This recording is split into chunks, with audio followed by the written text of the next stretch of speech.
The continuity of African expressive ideas in the South is never more evident than in the works of outsider artists Mary Proctor and Purvis. Recognizably among the most authentic vernacular artists living today, their stories and compelling personal visions are a comment on the human predicament. In these stories, one senses an underlying quest by the artists to understand and communicate the unique nature of their particular moment and place in time. Born and raised in northern Florida, the roots of Mary Proctor's work are grounded in African American spirituality, with a joyful connection to the spirit.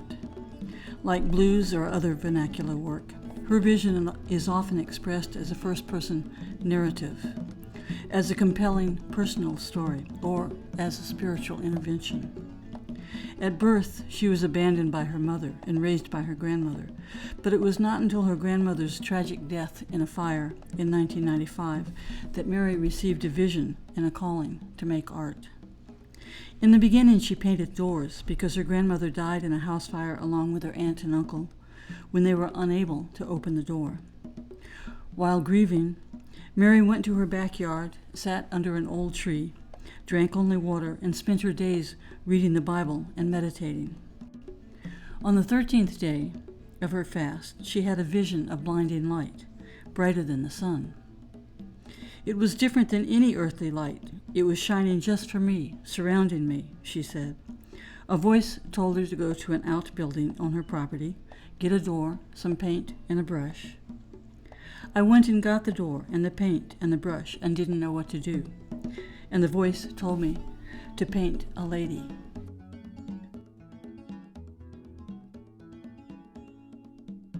They're going to not tell you. I got a story going sticks and stones break my bone with words, but you never heard. Let me tell you the most craziest thing that happened is that you find that words will kill you or destroy you. Yeah. It's the tongue. Yeah. The tongue is the most destructive thing on our body. The tongue. More than the brain. More than the brain. The tongue. We could say something to each other that can tell each other, kill each other. Yeah. We could think is bad, but saying something is worse. Yeah. Yeah. You could think you can walk past me and think something, and that's all well. But when you say it, then I know it for sure. And I hear it out your mouth, and it stick up in there.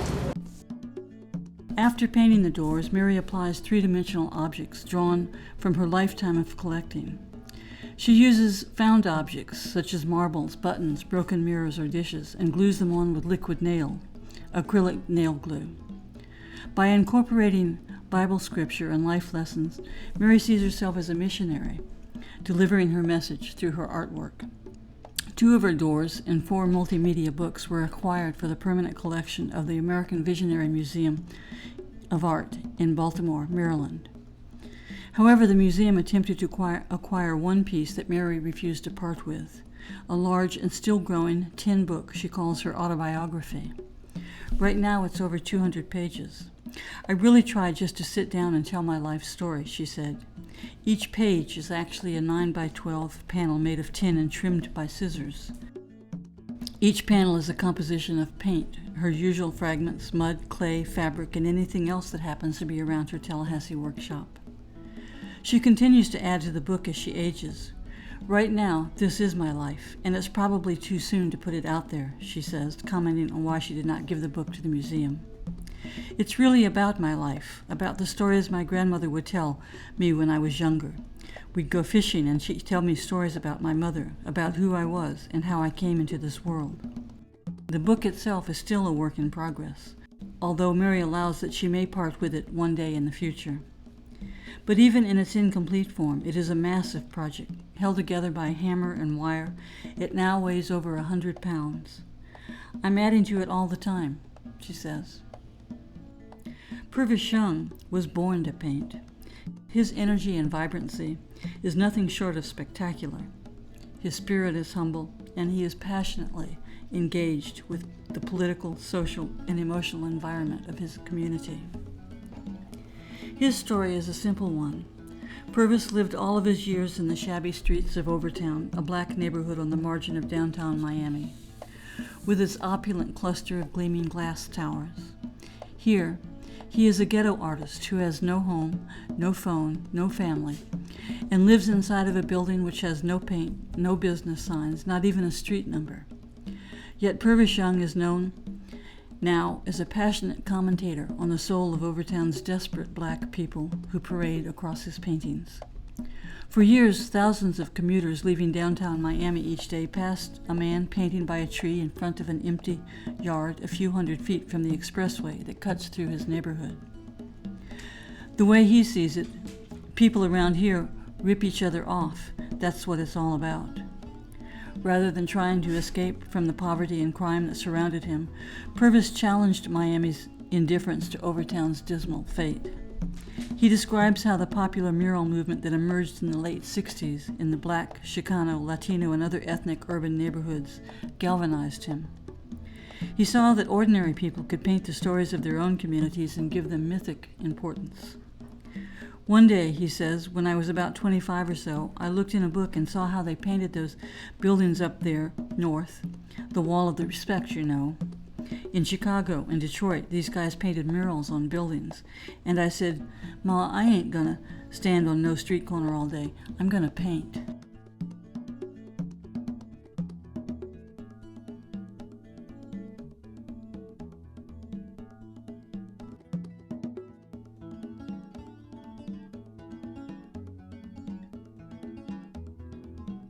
Well, I've done this because I looked in the textbooks one day. When I looked in the textbook, I find out how guys paint they feeling on walls in Chicago and Detroit, the Wall of Respect.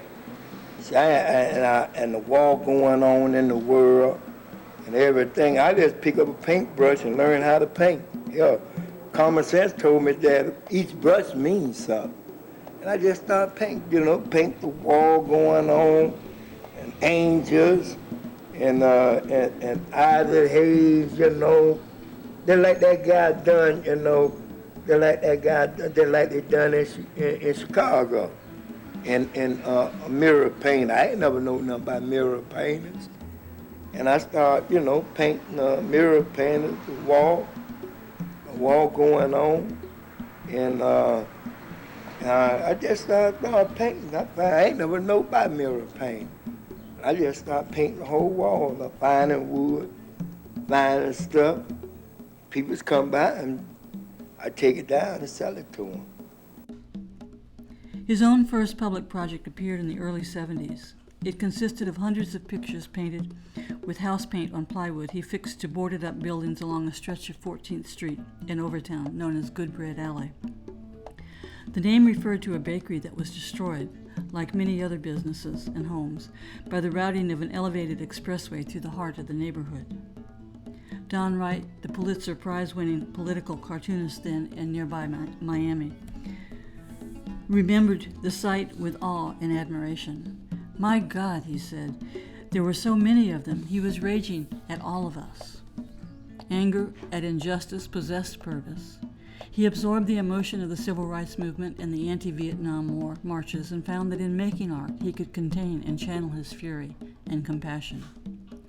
About his project, his Good Bread Alley project, he later said, "My feeling was the world might get better if I put up my protests. Even if I didn't, it was just something I had to be doing.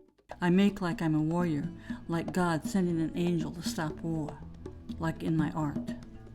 For Purvis, the street is the real life. He once said, "You come out here and feel the workings of the world. That's all you need to be an artist."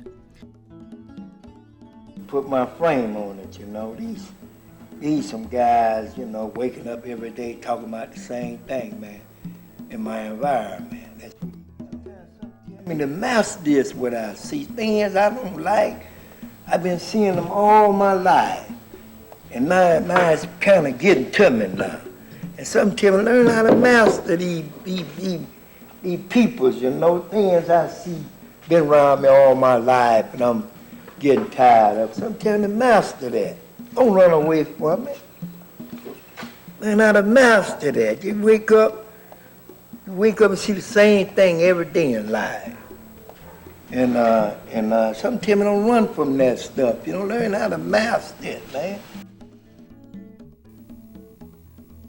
I do these, because doing the protesting and doing the sit down.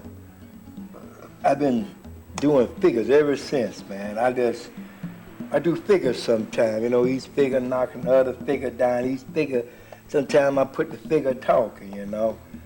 And each figure trying to, you know, each one of them trying to protest, trying to show their establishment something. Well, I see the, you know, the have and the have not. I'm gonna speak like that. I don't say nothing because I got friends. I got friends and all like that, and I just, you know, I paint and mind my own business. But things I see, you know, I just, I don't know, what bugs me, this is the richest country in the world, you know? The richest country in the world. That's what you know. I don't want to talk because I know the capitalist system. When I look at the church don't pay no tax. I got sense enough to know this, all kind of in this capitalist system. I know, you know, I keep my mouth shut and paint. Sometimes I paint my dream. I paint my dream sometimes. I paint my dream. The large heads and faces that float above his crowd stand for the good people and angels that Young identifies with, who bring hope, be they Bishop Tutu or Miles Davis or Bessie Smith. Young has a lively sense of gesture and motion. His painterly rhythms are rapid and syncopated. His drawing is quick and fluid. His color has intensified over time as he is able to afford oils in addition to the house paint. The general effect of a mass of his work seen together is of fierce energy edging toward ecstasy. Through the years, he has developed a personal iconography. Black figures with arms reaching up, aspiring, struggling, funeral processions and parade trucks that carry goods to places other than Overtown, buildings pressing in, rounded blue shapes looming above that symbolize the surveilling eyes of the white system, dark, wild horses that promise freedom, trains that promise travel and escape.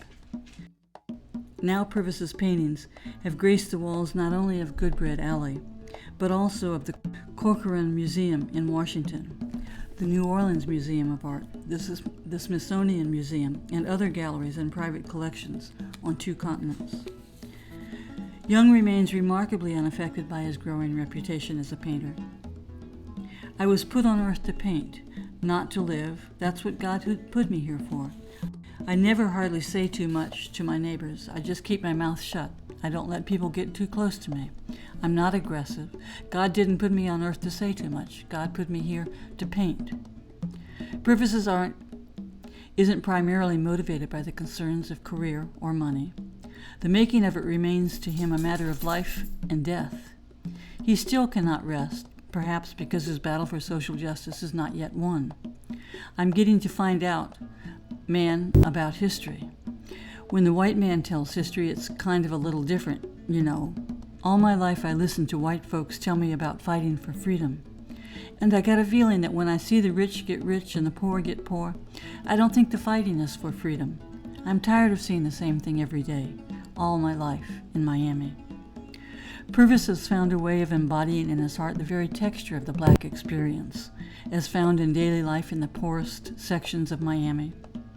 He notes that people in his community wake up each day to the same thing, see the same injustices and indignities, and his paintings vividly express the overcrowded conditions of those who are obliged to carry out their daily activities in the confines of the same 4 walls and in utmost poverty. And though Purvis Young exists as a product of his history and his background, it is a perspective that allows him a share of the future. Both Purvis Young and Mary Proctor are outsider black artists currently living and working in Florida, and both have embodied the concept of self-determination through self-expression. Just as their work reflects their own personal conditions, so too their visual language connects us all and encourages us to imagine a way through what has increasingly become a challenging time for all of us.